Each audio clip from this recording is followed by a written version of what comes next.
I wanted to offer an update. One of the last videos you might have seen was a despondent me sitting in my tent at a campsite, not feeling well, having to exit. I have an iPhone 16 which is up to date and uses a satellite technology, so I could text people.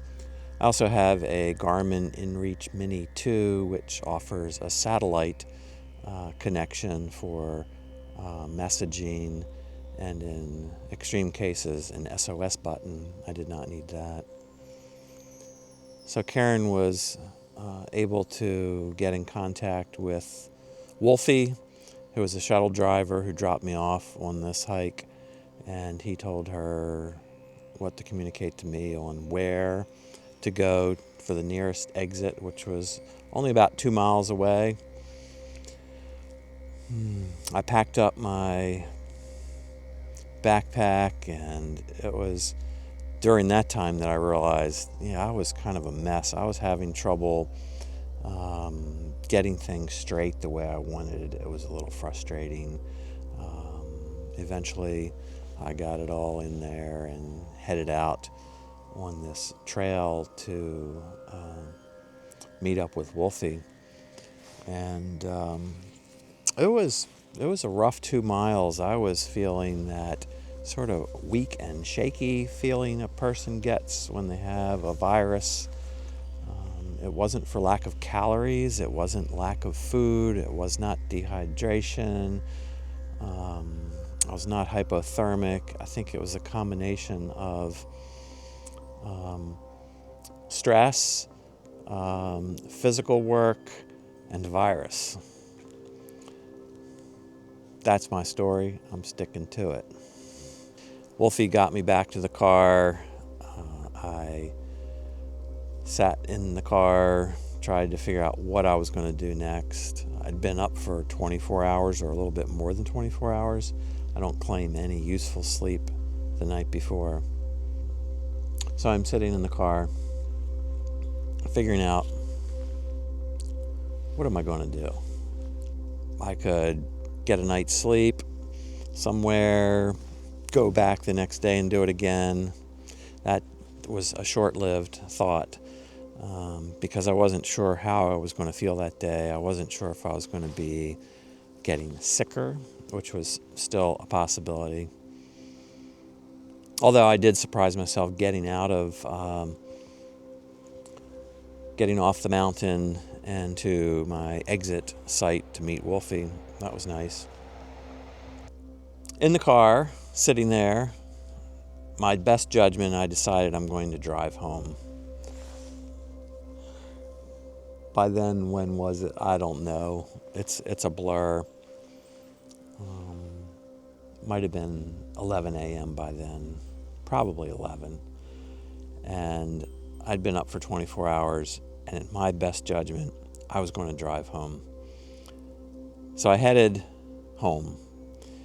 And I tell you, I was a mess. Eventually I became aware that, no, I can't drive 6 or 7 hours home. This is ridiculous.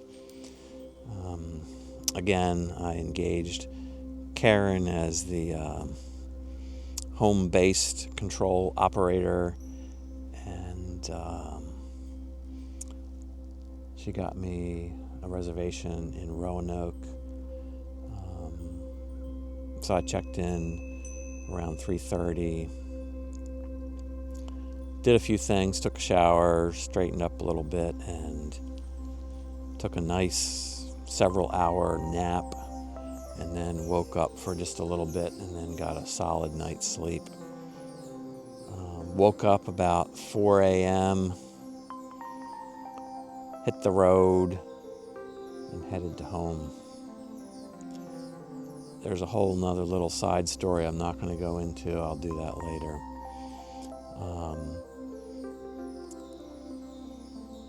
I eventually made it home in good spirits and in somewhat fatigued but not sick place.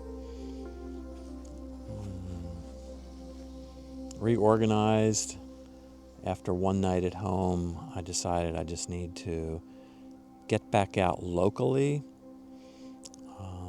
I headed up to Assateague. I spent one night at a campground, the Bayside National Park campground, had a wonderful night's sleep. The next morning I got up, I got a backcountry pass. I hiked down to Tingles Island. Down at Tingles Island, I did some exploring, walking around, didn't do a whole lot. Set up camp, had maybe one of the best night's sleep ever.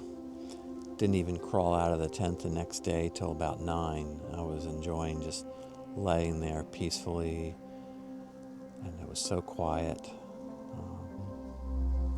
I hiked back to the North Beach parking lot. That hike that morning was into a solid 12 to 14 mile an hour headwind, and it was about 46 degrees, and it wasn't bad, but if you've ever been out in the wind in your face for a couple hours in the cold, you know that it can sort of sap some life out of you. I drove home, got here, that was yesterday. We're bringing up to real time. So I'm at home and I'm plotting my next move. I want to get back to Damascus. I want to get a redo, as we say in video games when we're teenagers, get a redo. Lots of lessons learned, frustrations dealt with and overcome. I kept a cool head. I had enough planning done where I don't think I was ever in trouble. I had a lot of perceptions of being in trouble if it got worse, but I wasn't in trouble. And I am telling a story, and I want to make it a little bit dramatic and a little bit exciting at times, so I apologize if I worried anybody.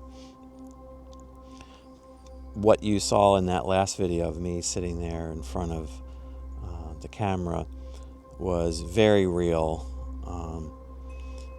A polished up version of the chaos that was spinning in my head, though.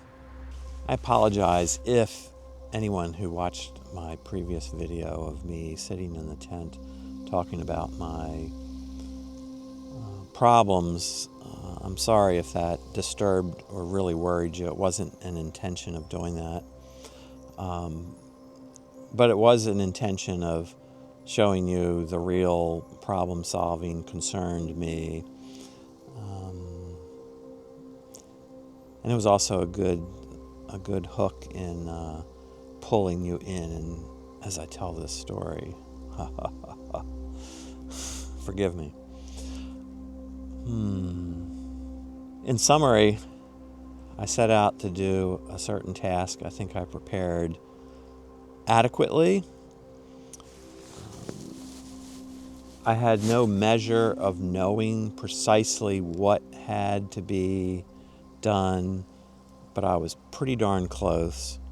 If I could wave a magic wand and do it all over again, I would have had more physical capacity in my legs. I would have done more Stairmasters, more steps, more squats, more strengthening there.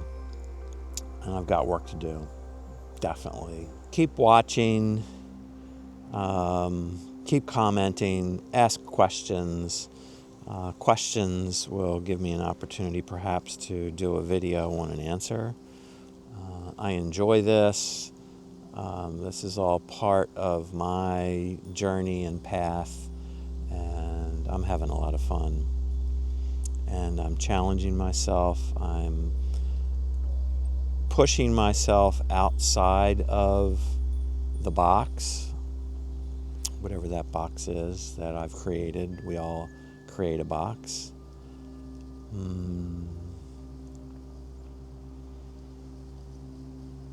And we'll move on. We can move on together with this story and stick to it. I'll stick to it. And try and entertain you.